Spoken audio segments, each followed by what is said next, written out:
Global society in the 21st century. We have been talking about global warming, a staggering loss and formidable threat brought on by competitive industrialization in the last century. We want to live in a better environment, but what makes a better living environment? What is smarter? Smart city is a city which is producing as much energy as they use. Smart city, that is a place where all the energy comes from renewable energy. I'm still in favor of the idea of a sustainable city. The smart city has to prepare for the post-carbon age.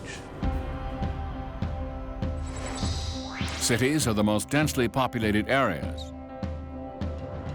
Today, urban administrators are proposing smart cities as a solution for a better living environment.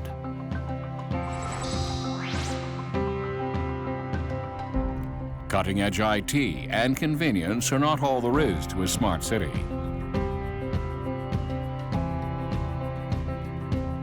A smart city is where technological advances and urban management strategies help protect the environment and make the city sustainable.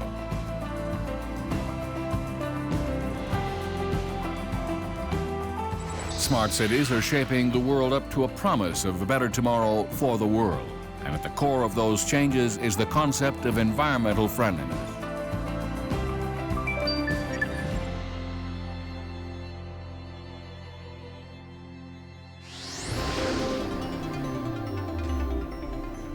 The Yellow Sea, lying to the west of South Korea. Let's go to Incheon, a port city adjacent to this sea.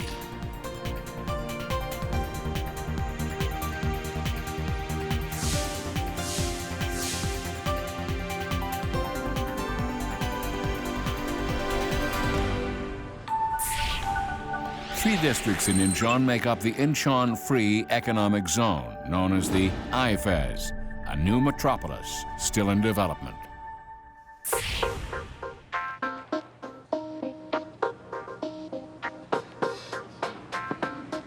The place that oversees the IFEZ's entire urban system is the Incheon Smart City Operations Center. It controls the countless CCTV cameras installed around the city and provides various public services on a real-time basis. Advanced technologies are integral to the operation. 지금 여기 와 계시는 통합센터는 청라뿐만 아니라 송도, 영종 3개 지구를 통합한 센터로서 지금 2017년 3월부터 운영을 시작했고요. 새로운 기술이나 클라우드 기술, 그다음 AI 기술들을 접목하고 있는 상황입니다. 그리고 2003년도부터 굉장히 선도적으로 스마트 시티를 계획하고 도시의 그 발전 단계와 더불어 스마트 시티 기술을 접목했다는 그런 점이 가장 선도적인 역할을 하는 주요 이유라고 생각하고 있습니다. A smart city is generally defined as a city that networks its infrastructure and information to provide convenience to its residents. This is where the role of integrated control centers proves critical. Songdo International Business District, part of IFEZ, is a new metropolis built with $40 billion in private sector funds. The fourth industrial revolution enables the city to provide the most convenient and pleasant urban living environment to its residents. Its resident, Ms. Jongju Yeon, accesses lifestyles and cultural services on her TV. This is the Master Bell service, which provides content remotely. 안녕하세요. 유라이프 솔루션스입니다. 네, 안녕하세요. 프랑스 자수 수업을 듣고 싶은데요. 프랑스 자수 수업이요? 네. 프랑스 자수 수업 지금 월요일 11시에 준비되어 있는데 신청해 드릴까요? 네, 신청해 주세요. 제가 여기 온 지가 이제 3년 되는데요. 공원 조성도 잘 되어 있고 생활도 되게 편리하고 또 문화적인 혜택도 많이 누리고 있어서 저희 아이들하고 오랫도록 여기서 계속해서 살 계획입니다. 저희가 택배 The home network system has become more task-specific. 되어 있고요. 주차 간제, 차가 언제 들어오고 나가고 이런 거 저희가 일괄적으로 저희가 공지가 되어져 있고요. 방문자 조회해 보도록 하겠습니다. A resident can check visitors, deliveries, and parking on the monitor, and even have the elevator ready on their floor. 여자분입니다. The system also allows her to remotely control lights and gas and monitor real-time energy use and carbon emissions. The numerous CCTV cameras installed in the city are the most efficient tools for keeping its residents safe. They are not only used for crime surveillance. A couple is walking in the park. Suddenly, the husband falls to the ground, clutching his chest. The wife runs to the streetlight equipped with a CCTV camera instead of a police station to call for help. The control center stays on the phone with the wife while notifying the paramedics about the emergency. An ambulance arrives at the site moments later. The paramedics administer first aid to the husband and then gets ready to transport him to the hospital. Residents can use emergency bells located all over the city to contact the control center. 인천경제자유병청 스마트시티 운영센터입니다. 무엇을 도와드릴까요? 배가 아파요. 도와주세요. 이 배가 많이 아픈가 봐요. 저희가 119 아저씨들한테 연락해서 그곳으로 보내드릴 테니까 움직이지 말고 꼭 그 자리에 계세요. 많이 힘들면 의자에 앉거나 누워 있어도 돼요. 움직이지 마세요. People's safety is ensured at all times. Thanks to the control center where the CCTV cameras are monitored around the clock.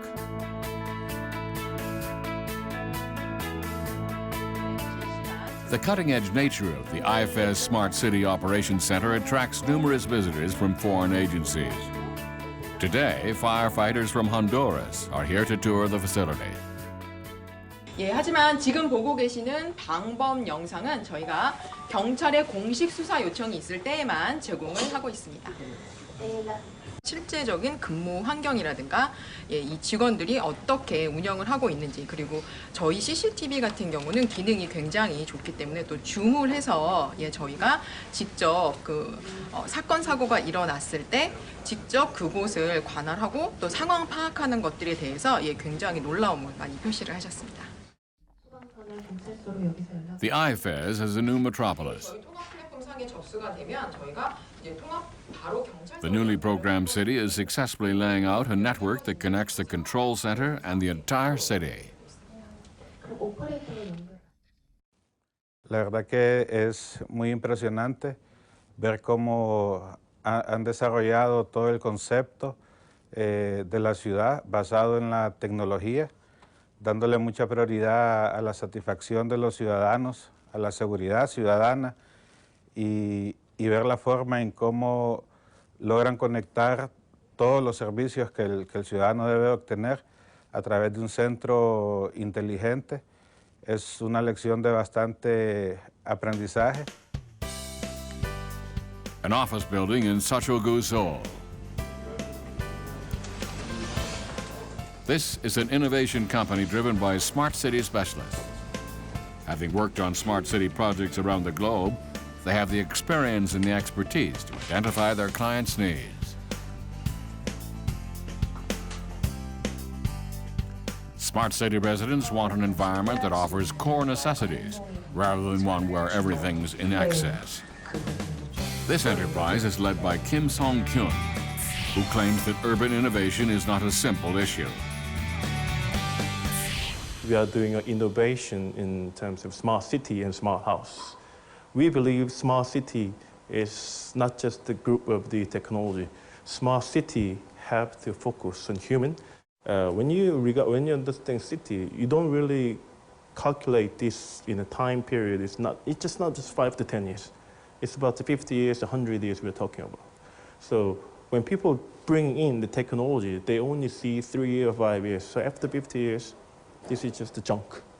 So what we are approaching smart city is we are trying to make a sustainable city.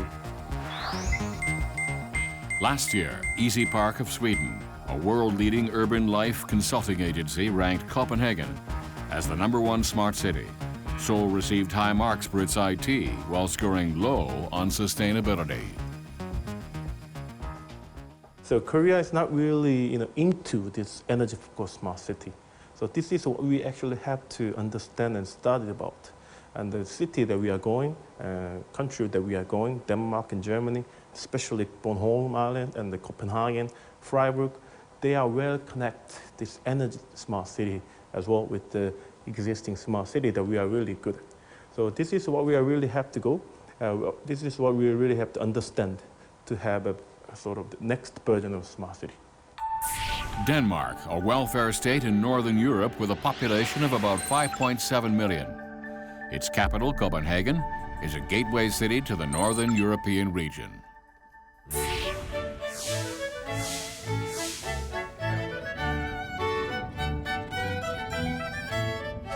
Copenhagen landscape unfurls beneath, punctuated by a soaring church steeple. Copenhagen must not be a sprawling metropolis, but it's the most vibrant city in Scandinavia.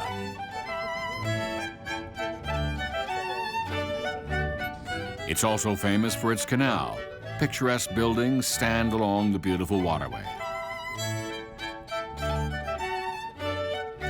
Ancient structures built centuries ago blend in well with the urban surroundings.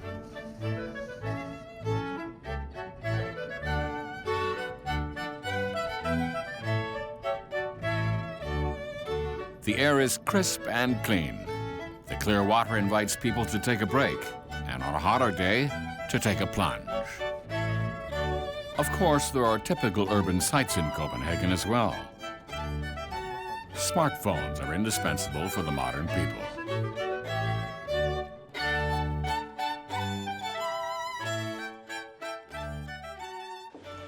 Copenhagen is undoubtedly a beautiful city, but it doesn't feel that high-tech. Then why is it called a smart city? The Technology and Environment Administration in the city government of Copenhagen is in charge of the Smart City project. Well, there are several elements to it, but I think that it's especially because we've been working with Smart City in Copenhagen Solutions Lab, a separate lab just for Smart City initiatives since 2014, 2015. And it's been a very steep learning curve. We've gone from having a highly technical focus and just testing everything, making many partnerships with private sector and other municipalities and internationally, till a focus where we now know what we need to focus on is the need of the city. The Copenhagen Solution Lab, a team within the Technology and Environment Administration, designated a certain district in the city as a living lab and has conducted a significant study over the years. Their goal is to make Copenhagen a carbon-neutral city by 2025. It's not so much the need of the companies, but the need of the city to achieve our other policies, visions, and goals. The politicians here in Copenhagen, they have decided on a new action plan to commit to the UN Sustainable Development Goals. And one of the things that we see that we can do in Copenhagen is open Copenhagen up to use it as a lab for the UN Sustainable Development Goals. Making the world's first carbon-neutral city means reducing the use of all fossil fuels. That's why Copenhagen is turning to wind power. The decision was motivated by the port city's gusty winds.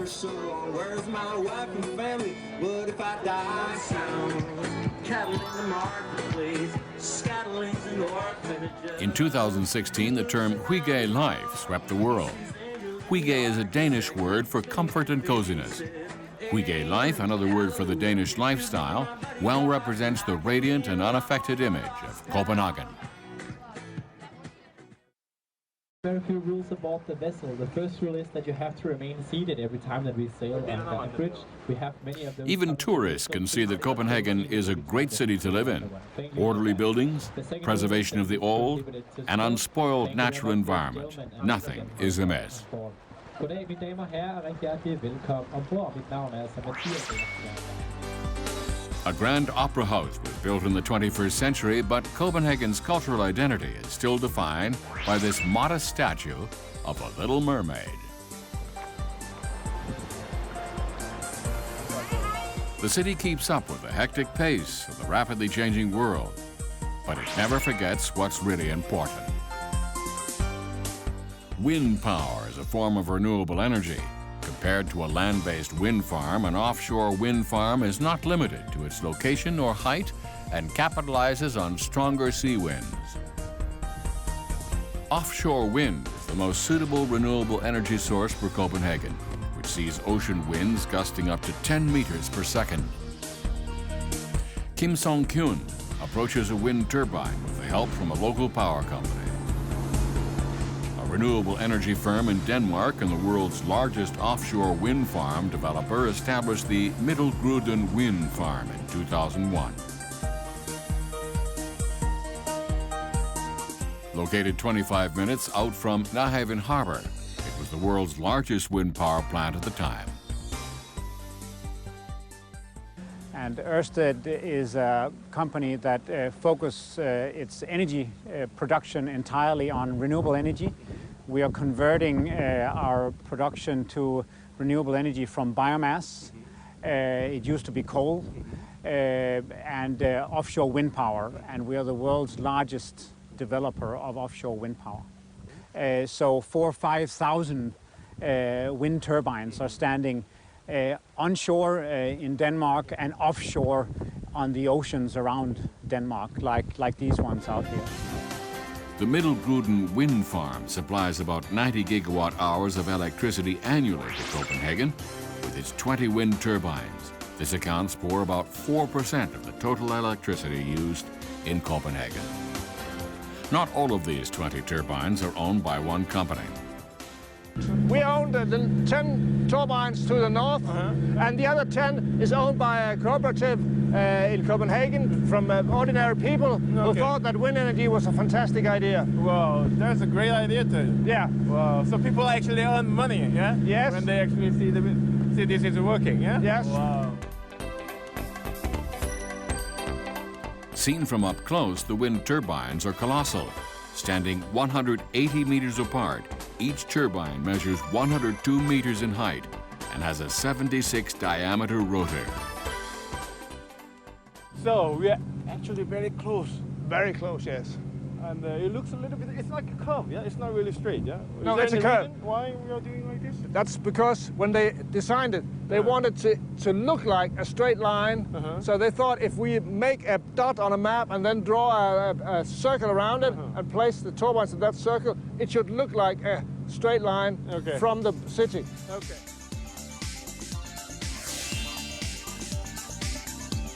These offshore wind turbines are Copenhagen's landmark. In no way do they ruin the view of the sea.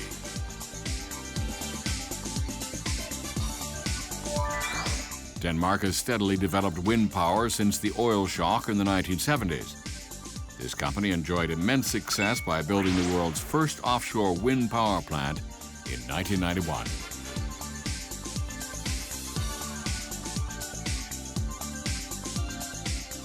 Now its goal is to turn Copenhagen into a carbon-neutral city by 2025. Currently, wind power covers nearly 50% of all electricity consumption in Copenhagen.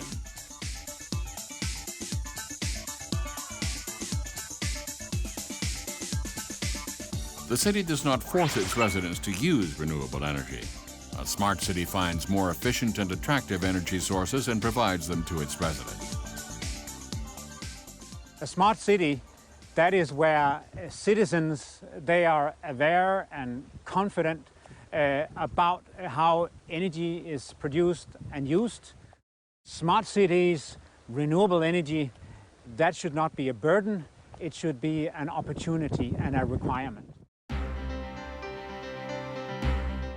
There is another special structure near Nahavin Harbor. This unique building is called Amagabage. It's a waste-to-energy plant. It's a combined heat and power plant that generates energy by burning all sorts of waste from the city. In general, residents do not welcome such facilities. Amagabage had to work on its relationship with the locals. As a result, this plant turns into a ski slope in winter.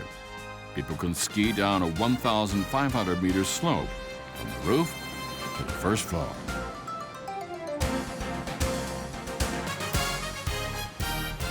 Fun and voluntary environmental friendliness. This is Copenhagen's motto for a sustainable city. When we decided to establish Amagabage, we had two types of requirements: technical requirements and society requirements.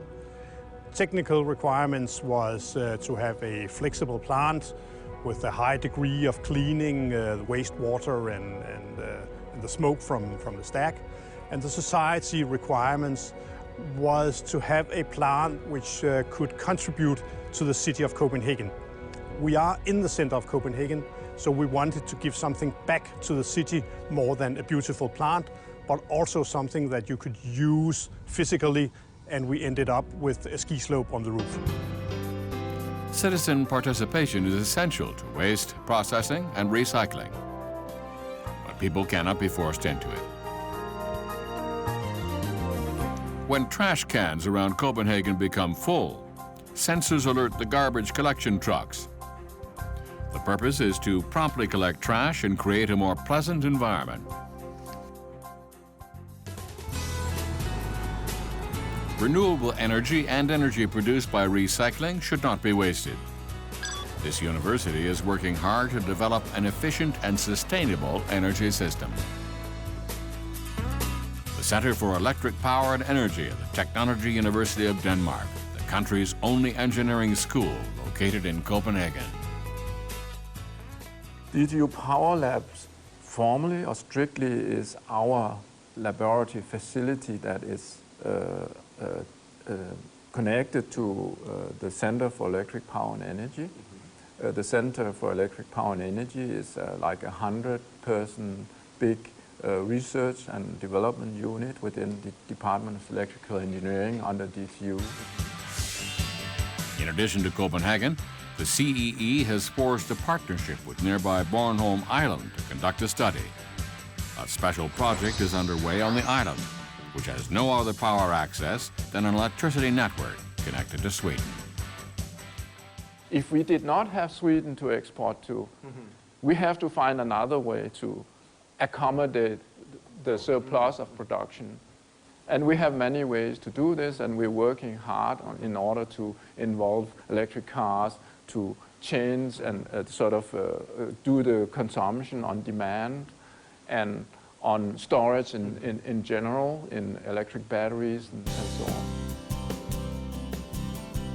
One drawback of renewable energy is the problem of storage. But this technology enables electricity generated by renewable energy to be stored inside electric vehicle batteries, which can then be channeled to the island's power grid. The so-called Edison project is Bornholm Island's ambitious venture driven by the CEE of DTU and other leading research institutes and corporations. Electric vehicles as well as hydrogen-fueled cars are found on the road in the 21st century. But we already have an age-old eco-friendly transportation means: bicycles. To achieve carbon neutrality, energy consumption must be reduced not only in buildings, but also in transportation.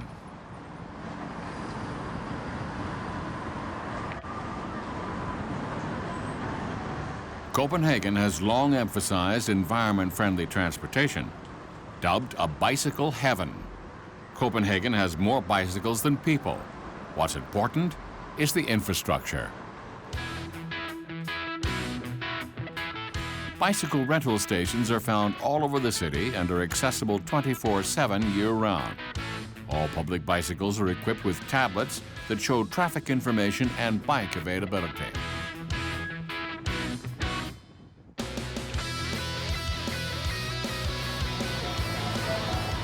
The bike paths in the city total 412 kilometers. As of 2015, the number of bicycles that pass through the city center averaged 265,700 per day, compared to 252,600 vehicles. So it's the easiest and most convenient way to get around Copenhagen. It's by using the bike, and it's by walking and combining it with public transportation as well. 62% of all Copenhageners, most Copenhageners do not own a car. We almost have 700,000 bikes in Copenhagen. With so many bicycles on the road, even bike paths are prone to traffic jams. So the city government adopted a traffic policy called Green Wave during the morning and evening rush hours. Under the Green Wave policy, traffic lights are coordinated to the bicycle speed of 20 kilometers per hour to keep the bicycle traffic flowing. Bicycles before cars. Even if the city does not mandate bicycle use, people naturally lean toward a faster, more convenient, and more economical means of transportation. This is how Copenhagen became a bicycle heaven. Graduate student Kristen also rides his bike to and from school every day. It's time-worn, but it's simpler than driving a car.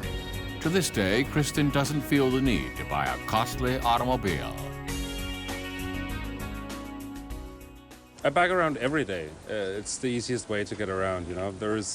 We got a lot of buses, we got a lot of metros and whatever, but the easiest and fastest way to get around is definitely on bike. Copenhagen has vast grassy areas and clean air that make bike riding enjoyable. The city government continues to expand the green area. For keeping the city green and biodiverse, and having as many trees as we have a policy for 100,000 new trees, not the existing ones. And it's because it makes our citizens happy, it makes the air cleaner, and it helps contain the biodiversity in the world. Cars are, of course, necessary in modern life. Then the solution should be to drive electric cars instead of gasoline-fueled ones and keep the number as low as possible. This car-sharing service provider is quite popular among the young people. The company collects real-time data on vehicle operation and traffic conditions and provides quick, convenient, and affordable rental services. Green Mobility is a Danish free-float car-sharing service provider. We operate a fleet of 400 electric cars here in Copenhagen, and today we got around 30,000 customers in our customer base. Copenhagen may be the city of bicycles, but people still need cars. For example, when they have to go shopping, move big stuff, or when the weather is too bad for bike riding. Kim Song-kyun rents an electric vehicle. It's already fully charged. He decides to go for a drive around the city.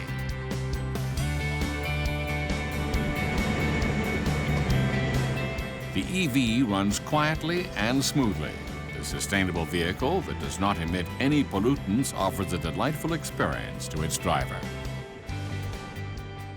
Charge them with electricity that is renewable. So we have an agreement with our energy provider that we only get renewable energy to the cars. Maybe you could say that starting now with 400 cars in a city with 100,000 cars may seem like quite a little, but only in 2017 we already reduced CO2 emissions in Copenhagen by 350 tons. Car sharing is one of the prominent attributes of a smart city. Its utility is not confined to environmental friendliness. Cars that exist only when needed they make the city more pleasant to live in.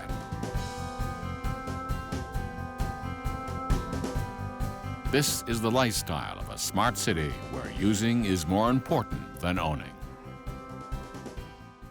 Smart city is a very broad concept that covers many things. To me, a lot of it is really about making sure that you change your city in such a way that instead of doing everything by a schedule, you do things when they actually need it. We try to provide transportation not for people on an everyday basis, but exactly when they have a need. Now he uses public transportation with a transportation card. He's on his way to Ørsted, a new urban development area in Copenhagen. Ørsted is a commercial city that started to take shape in 1997. It is slated for completion in 2020. It aims to be a green city with plenty of trees and water, a sustainable eco-city of the future.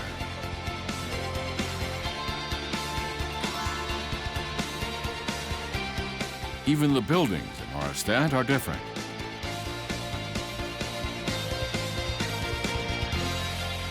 The lobby of this green hotel is decorated with plants. It's a very unique building indeed. The Crown Plaza Copenhagen Towers here is actually built from the very beginning, thought that it had to be one of the most sustainable hotels in the world. Not just a green hotel, but really one that took it out there. The Green Hotel is a one-of-a-kind tourist attraction in Copenhagen, as well as a model for sustainable buildings. The lobby, where old trees from nearby areas were transplanted, resembles a forest. So it looks like a forest inside. How does it happen? This is our amazing forest where we have 60 of these green olive trees. Wow. To really bring out a better inner climate for the people that live here, better air conditioning, better living space, people that you want to be here, right? And it's also what we call the soul of the building, where we really can bring out our sustainable vision, where you can really see it. The olive trees are not simply for decoration. A good deal of the building materials were recycled from waste. It is indeed, it is indeed. It's actually, the floor here is made of recycled bicycle tires and car tires in a form of upcycling to make it a good product as well. And if you look up actually at the ceiling, you can see this sound isolation material, which is made of disposable cutlery, disposable cups. Okay. The hotel's competitiveness lies in the fact that people can enjoy the clean air of a forest inside a building in the city. This innovative and attractive hotel was, of course, made possible with advanced technology. The hotel uses power generated by the solar panels covering the building's exterior and the outdoor wind power plant. We have one of Northern Europe's largest building integrated solar panel parks, which means that we generate our own electricity on site.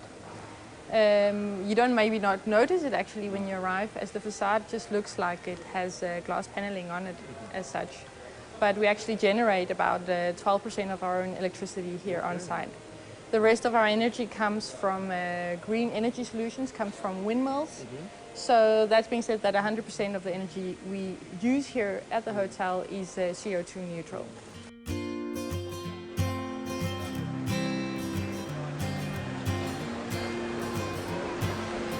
Many tourists come to Copenhagen to go on these environment-friendly green tours. They stay at a green hotel like the Crown Plaza Copenhagen Towers and enjoy the outdoors at the City Plaza.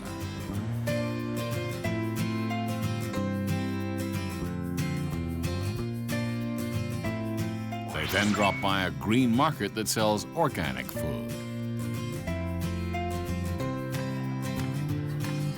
This supermarket specializes in organic, agricultural, and meat products. Prices are high in Denmark, landmark, but tourists willingly open up their wallets, prompted by Copenhagen's image as the cleanest city in Europe. They carry the things they brought in eco bags. The market offers a wide selection of organic grains and cookies. People tend to desire unadulterated natural food in this age of advanced technology. The broken window theory of New York City. This theory, which argues that crime rates go up in areas with broken windows, is widely accepted by urban planners. Today's architectural design aims not only to build sleek structures, but also to reshape the entire urban environment. A city is an organism. It is even more so in a smart city. An architectural design firm in Copenhagen. 반갑습니다. 한국 분이시라고. Korean Lee Jin-ho works as an architect at this firm. He says careful observation of the urban environment is the most important factor. The staff works freely and engages in meaningful projects worldwide. Their new and smart ideas about living spaces are winning a lot of attention. One of their better-known projects is the 8 House, a mixed-use residential complex in Årstad. I'm Jin-ho Lee, architect at Bjarke Ingels Group, which is known as BIG. We're based on Copenhagen as a headquarters. We have also office in New York and London, and we do a lot of international projects all around the world. We have a lot of creative thoughts about the urban figures, and we try to always find the right question which brings a solution as a design. This firm is famous for its innovative and environment-friendly architecture. The positive energy emanating from their buildings brings new vitality and lifestyle to the city and its residents. Recently in BIG, we actually have a department called BIG Idea and also BIG Engineering, which supports not only as engineering, but standing as a design strategy together to create a solution of a smart design. So they have an analysis system of a daylight, sunlight, wind, acoustic, and a lot of system, which actually helps us to find the more smarter way to have a sustainable design. One of the design features of the 8 House is a cycle track that leads all the way to the roof on the 10th floor. This geometric building in the shape of the figure 8 lets in plenty of sunlight and fresh air through its low southeast side and blocks out the wind with the higher northeast sector. Small terraces represent Danish people's pursuit of small happiness. This is the home of 74-year-old Polly Hansen and his wife. Well, the common things that we have, we are like a village, and that's also Bjarke's vision, the mountain village. And it works that way because we have this path that connects the whole building, so we can have a walk inside the village, so we get to know each other. And then, as a more important thing, we have the intranet, which connects all citizens here.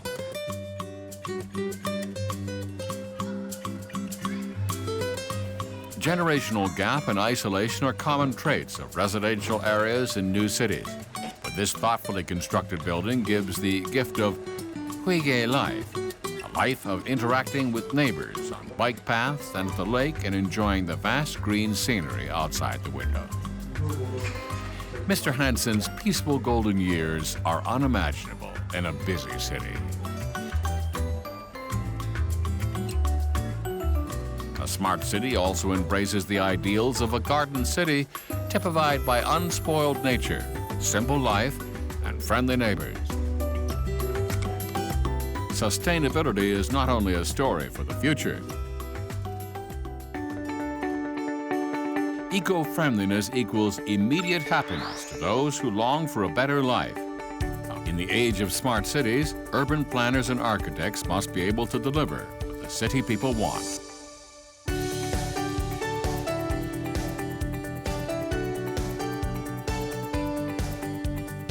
I Ironically, people living in the high-tech cities of the 21st century dream of living in rural cities. John is satisfied with his quiet lifestyle at home on the shore near Copenhagen. But he was a busy city dweller not long ago. His workstation is equipped with computers and digital devices. And I am a specialist in music, frequencies, sound therapy, audio branding, and I have a great passion for anything that has to do with good sound. You know, get away from the stress of the sound pollution in the city has been very important for me. And also to be in an area where it's positive and a healthy sounding environment. The Internet of Things, big data and artificial intelligence are important too. But what's more important is the happiness of the city dwellers. A sustainable future and energy independence are the qualifications for a smart city. Bornholm Island is located about 160 kilometers from Copenhagen. Sitting right in the middle of the Baltic Sea, this island is known to be 100% energy independent.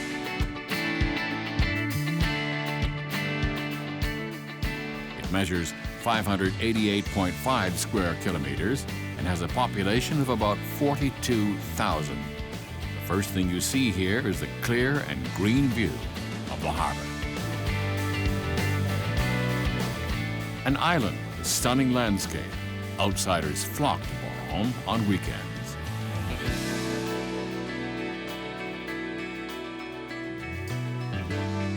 Even the birds fly down to the harbor in search of something to eat. It's another lively weekend.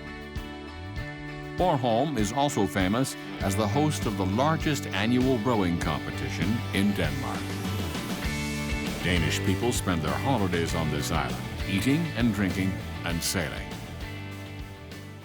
Well, I think you're so close to the ocean. I know that Denmark in general, you are really close to the ocean compared to, for example, Germany. But I think here you really have like holiday feelings, and when you come out here, you can really relax.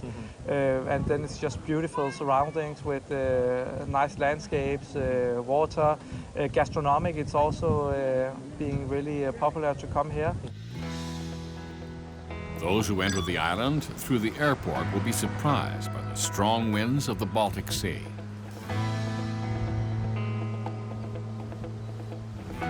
People of Bornholm use the wind to generate power. Today's Bornholm is a bona fide smart city that leads other cities in energy production and consumption. Its identity as an energy-independent island has drawn the world's attention. We are an island in the middle of the Baltic Sea, and that's why it gives so good sense to be self-sufficient and to make an energy system to be 100% renewable. We are very privileged to be living in the very beautiful nature. And they are very interesting to have a living lab and as a living society to do some tests. So in cooperation with the Danish Technology and University, we are trying to make this island to a living laboratory. The fact is that Bornholm's economy hasn't been that good lately. The island has relied on fishing, but its specialty, the herring, has been dwindling in number. The Baltic Sea is also affected by the weather anomalies caused by global warming. This small museum houses the island's history. The faded photographs show how important the herrings were to the people of this island.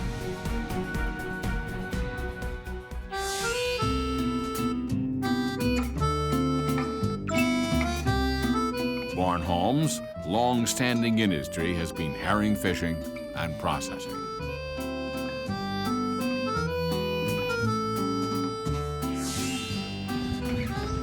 But the islanders couldn't keep blaming the shrinking catch, so they quickly got ready for a new era. Having cast aside the ashes, dust, and old fishing nets of the past, the island now strives to become a world-renowned living lab for innovative energy policies. Renewable energy is another herring they must catch. They think it's interesting to become a part of the new agenda for the future, because some of the things we are testing, for example, the smart grid in the EcoGrid project, is the technology which is going to present it in the future. So I think people think it's interesting to become a part of developing new technology for the future, not only on Bornholm or Denmark, but in the rest of the world. The strong winds make it difficult for the planes to make soft landings. But this natural resource ended up generating a copious amount of energy.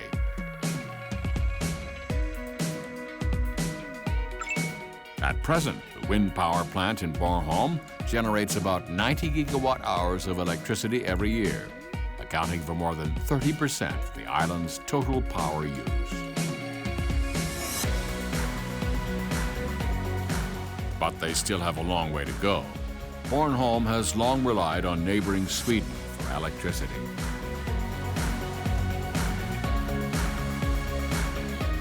The island must gradually cut down the amount of electricity it imports from Sweden through the 63-megawatt two-way underwater cable. They need more renewable energy in order to achieve this goal. Bornholm's current project is increasing the number of wind turbines and setting up a new energy system that includes solar power. They are trying to achieve energy independence area, especially they are using a solar panel, windmill, and also using other energy metrics. In addition to the wind power plant, solar power facilities on the island produce 10 gigawatt hours of electricity annually. Bornholm has two goals. First, to stop importing electricity from Sweden. Second, to stop using fossil fuels. Bornholm as a living lab has been the testing ground for these two objectives. The underwater power cable network connected to Sweden can be shut down through the control center. Then, Bornholm can bring about completely independent energy production and supply.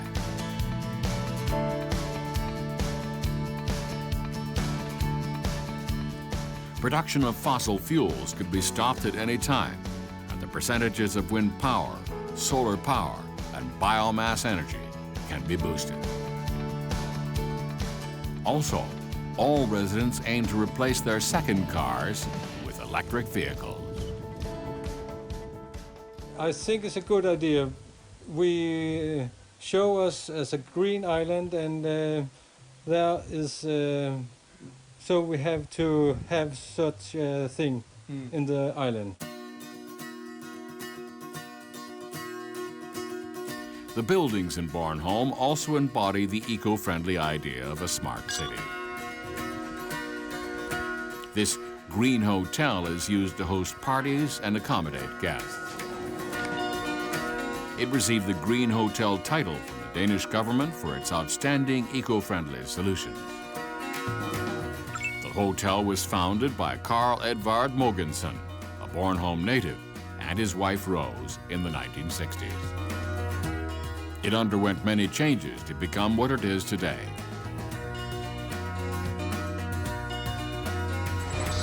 The building's green solutions include making compost for its gardens by heat-treating food waste.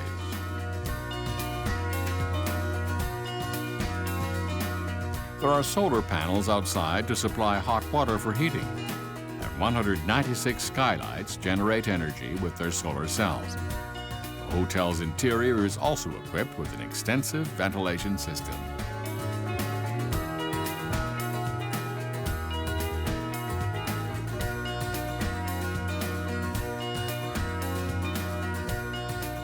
Each system's real-time data are networked and managed and controlled at the operations center. Yeah, you can see this is the outdoor air quality, and then you can compare it. And the outdoor air quality is, of course, very good. Very good, so yeah. you want something similar to that. And then you can see this one down here is a bit close to it. Yeah, it's quite good, yeah? Yeah, that's conference 3. Yeah. These guest rooms are also called smart rooms, for the beds are made with recycled items or recyclable materials. The green wall planted with ferns helps to purify the air, keep humidity and temperature levels constant.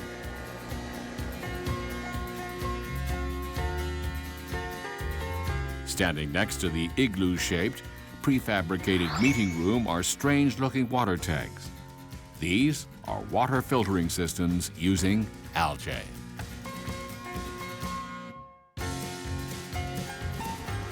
The isolated smart city island dreams of being energy independent by harnessing all its abilities. What the island needs are technological advances and more citizen participation. It's very important, and teach other people to do the same. So I think it's more clean, and they take responsibility, the people here on Bornholm. And there's also the vehicles in electric. More and more buy this. Carbon neutrality and energy independence are still only the aspirations of a smart city. But within the next 10 years, they may have become the defining qualities of a smart city. In the next episode, we visit Corobrador Island of the Philippines. We'll look at the changes that came to this remote village, which had access to power for only 8 hours a day. It now produces enough solar power to achieve energy independence without destroying the environment. Jeju-do Island in South Korea will build smart grids all over the island to achieve carbon neutrality. Smart grids for the smart city and the distribution of electric vehicles. Freiburg, the city of the sun. This eco-city that led Europe in the past has now transformed into a smart city. The city's sustainable urban policy pursues solar power generation using the city's abundant sunlight. Coming up next week, Part 2, Smart City for Humans.